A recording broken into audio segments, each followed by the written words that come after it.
Hey everyone, welcome back to the weekly astrology and pick a card reading. This is for December 13th through to 19th, 2021.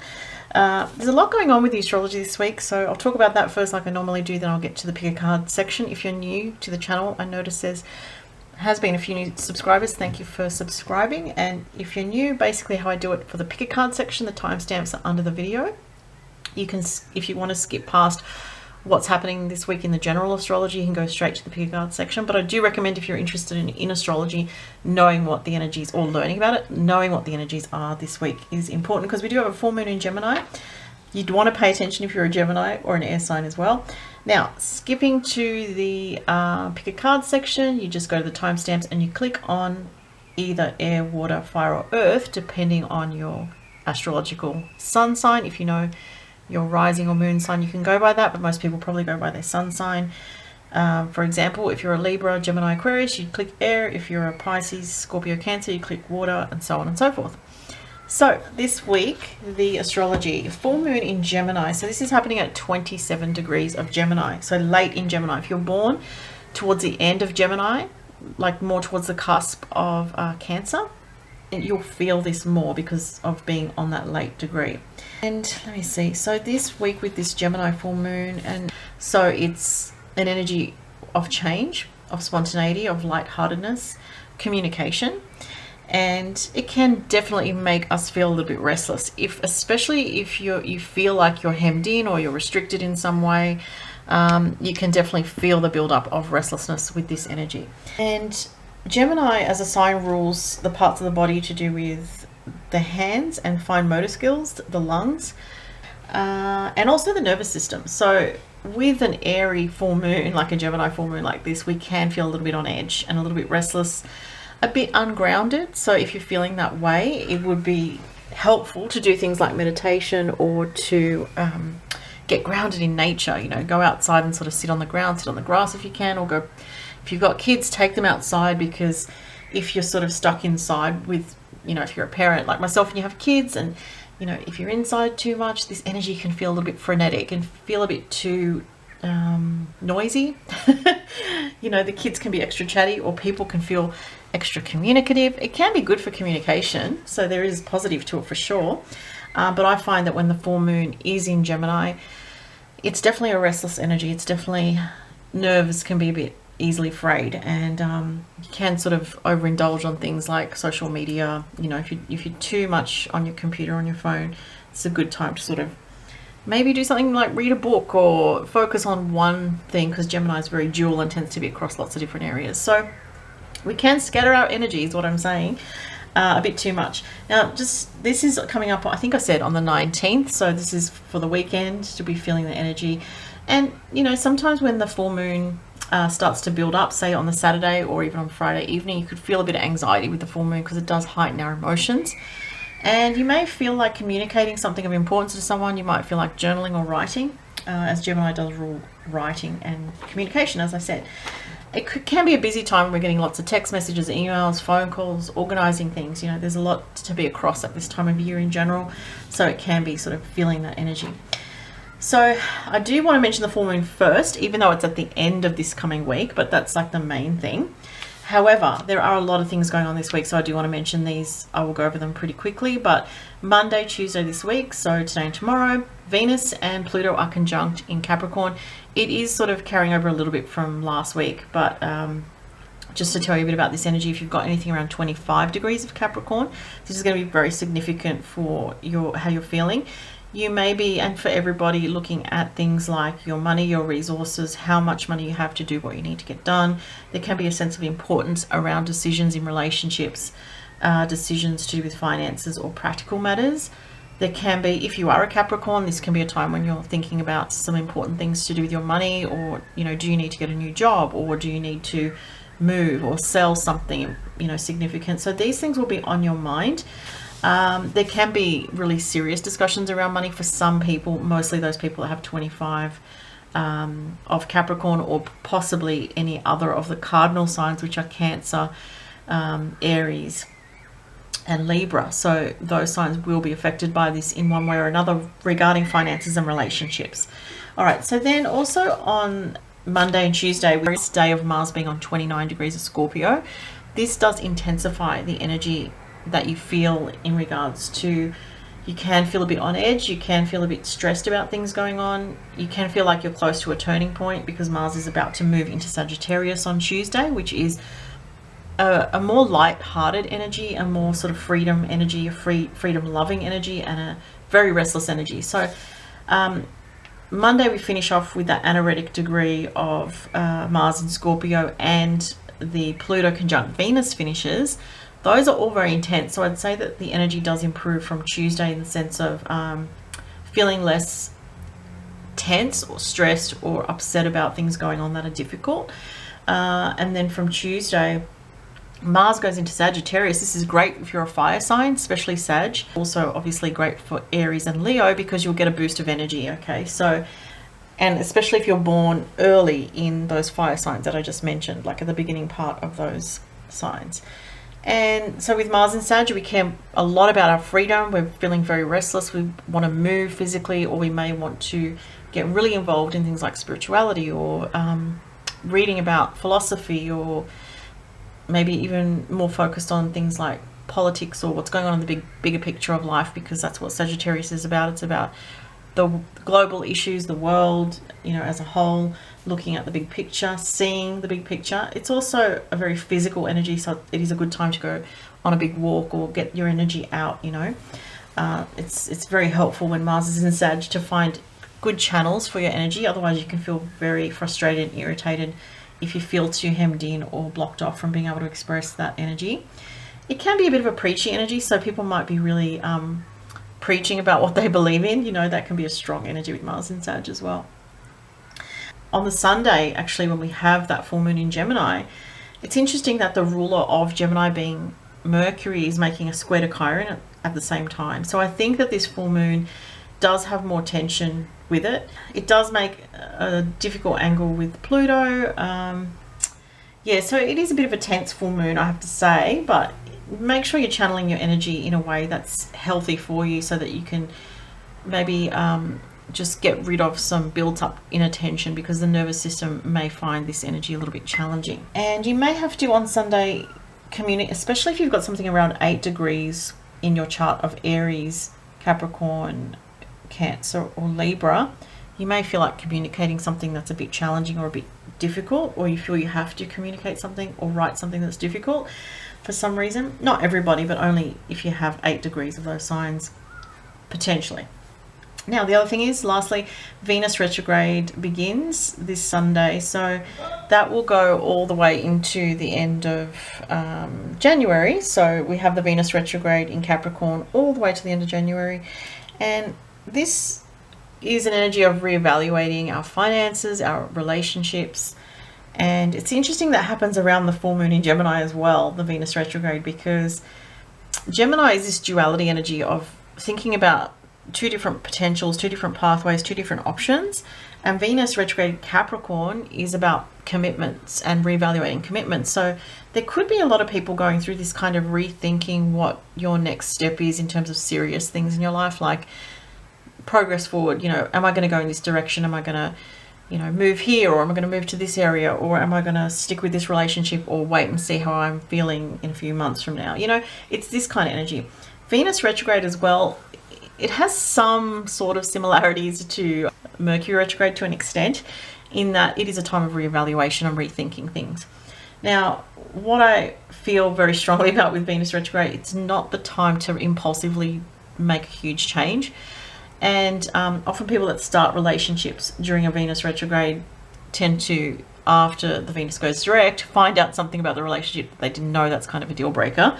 That can happen. If you break up with someone during a Venus retrograde, you tend to not, it tends to not be completely over. So be aware of that as well. Similar to a Mercury retrograde in that regard also. But it is mostly just a time of reevaluating commitments, and finances and relationships are the big themes of what you're reevaluating. Okay, so that's the main gist of the astrology for this week, and I'm now going to get to the signs, or the elements for the signs. So I've got some angel cards here that I'm using this week, and I've also got this psychic tarot I'm going to turn them this way, obviously, since the camera's faced that way. The Witch's Tarot as well. And also, just before I get into that, I just wanted to mention I'm having a sale on my gemstone jewelry store. So if you haven't seen my bracelets, check them out. All gemstones, all handmade, and all very unique. I don't know if you, hopefully you can see them there. And some with charms. I mostly use sterling silver. And there's turquoise, there's a mix of stones, fluorite, lots of different ones there.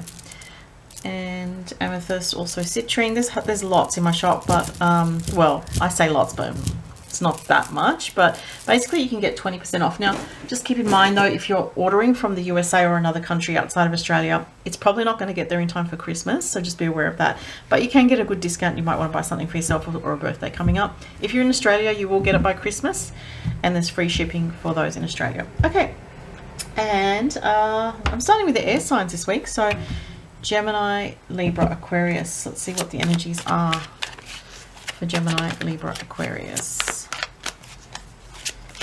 Oh, jumping card. Interesting. Oh my gosh, that's such a Gemini card, Two of Swords. That is crazy that jumped out. Let me just make sure everything's aligned here with the camera. Okay, yeah, it seems okay. All right. So the Two of Swords is duality. It's, you know, trying to make a decision when the decision's not easy to make about something. And maybe, you know, this is coming up for you, air signs, because it's not the best time to make a decision. Maybe you feel pressure to make a decision or think you have to right now. But it's saying things are still up in the air with regards to something, air signs. Let's see what else comes up for Gemini, Libra, Aquarius for this week. Shadow. Oh my gosh, look at the duality energies. This is just unbelievable. So we have dark and light, you know, polarity. And we have duality here. This is also duality, so it's really interesting. Very strong message. Trying to reconcile two different ideas, two different pathways, and some shadow issues coming up here. So you might be dealing with something that's a bit difficult at the moment, that's having you look into your shadow issues, that kind of thing. I think that's a bit better. I don't know, I find it always hard to get it right on the right spot. Anyway, it should be okay. I'm being a perfectionist. I'm just being a 6th house person right now. If you know what astrology, you know what I'm talking about. Let your past go. The burden of carting your past around has made you weary. Dear one, it's time to set the burden down.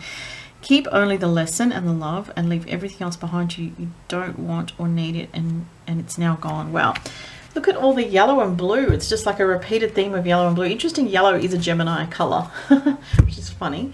I'm going to do the Astro Dice too, but this is really interesting what's coming up here. I'll talk about it in a second. Let's do the Astro Dice. 2nd house, Mars. Oh, Mars in Sagittarius. That's hilarious because I was just talking about Mars going to Sagittarius this week. How about that? 2nd house is about belongings, finances, also what you value and your values. It's also the Taurus house. All right, so Mars in Sag here with time to let your past go is saying focus on what's in front of you in terms of what the next steps are, you know, going forward. It is time for you very strongly with these energies to let go of some kind of duality or back and forth in your mind. You know, if something's giving you anxiety and you're like trying to make a decision, should I do this or should I not? If you're still thinking about it, you probably are either fearful of making a decision, or you need to, you know, and you need to make a decision in some way to kind of release the stalemate. So perhaps that's something that you're dealing with. Now the Mars in Sag here is saying with the 2nd house, go towards what is most important to you, what has most value to you right now. Okay. And letting your past go is saying, you know, there might be something holding you back that's negative. There might be something that's holding you back that you feel is dragging on you in some way. You are dealing with a shadow issue in yourself, so you might be dealing with some fears or some past issues that come from childhood fears and things like that. But there's something here that's burdening you and it's asking you to let go. So with Mars inside, you can be more free moving forward. That's what I'm getting for the air signs this week. All right. Also, just to mention, if you'd like to book a reading, my store is closed at the moment temporarily because I'm still trying to catch up on current orders, but it will be open probably tomorrow or the next day. All right, so next, the water signs. So let's go to Pisces, Cancer, Scorpio. Let's see what's up with the water signs this week. Okay, there's too many there. Oh, this one's jumping over. Okay, I'm going to take this one because it just really got my attention. Two of Cups. Wow. So water signs, you might be thinking about a soulmate. So this is relationship orientated energy here. Let's see what comes up with the Psychic Tarot. Oh, goodness. Temptation. Okay, that's pretty intense. So there might be someone around you that is, you know, you feel a strong bond to, but you feel like at the moment they're a temptation, or they might be a distraction to you for some reason. But you feel very compelled about this person. Oh, interesting. You have time to go. So it says, the sun sets and rises each day, and it's the same with the avenues in your life. See the beauty within each sunset of your life. And know that the sun will also rise again tomorrow. Endings are merely the start of a new beginning, and we are with you through each phase and cycle. So it looks like you're trying to let go of a situation that's kind of blocking you with regards to a love situation, or there could be for others of you and something about a relationship or a person in your life that has an addictive quality to it, or a compulsive kind of energy. Sometimes this is a sexual energy as well. And time to go is interesting because it seems to be talking about, for some, it's like there's something else that you need to focus on right now, not to be too distracted in love, or not to be too distracted by romance. Not to say not to enjoy romance, it's not that. It's more like if something's a bit toxic, or if you're being imbalanced in your own mind in terms of how you're focusing. It's time to refocus your energy is what I'm getting. Let's see what else comes up. Gemini. The full moon's in Gemini this week, and you might be dealing with a Gemini, or you might have Gemini in your chart. Interesting. Mars in the 12th house. Wow, that's so interesting. So this can be some strange undermining energy from a male person with Mars in the 12th house. It can be anxiety. Okay, it could be that the full moon this week does trigger some anxiety for you about your future. Maybe you feel that you're kind of trapped in your own inner psyche and your psychological sort of aspect of self, and that's kind of just keeping you stuck in this constant thinking or worrying or something along those lines. Sometimes with Mars in the 12th, it can be bad dreams or weird dreams. It can be feeling anxious at night, or waking up during the night because of feeling restless, or you may wake up on the night of the full moon feeling very restless, like you can't sleep this week. So that could be it. But it looks like relationships are very much on your mind and direction forward. But something about temptation comes up as having to, you know, it could be something to do with discipline with regards to yourself and the quality of your relationships as well. So something with temptation could be pulling you off track, that's kind of affecting your relationships for some, not all. Okay. All right, let's go to the fire signs now. So this is for Aries, Leo, and Sagittarius. Aries, Leo, Sag. Oh, jumping card. We have the Devil. Whoa, that came up in the other deck just then for the water signs. It was a different deck, so it doesn't come up as the Devil. It was a temptation card.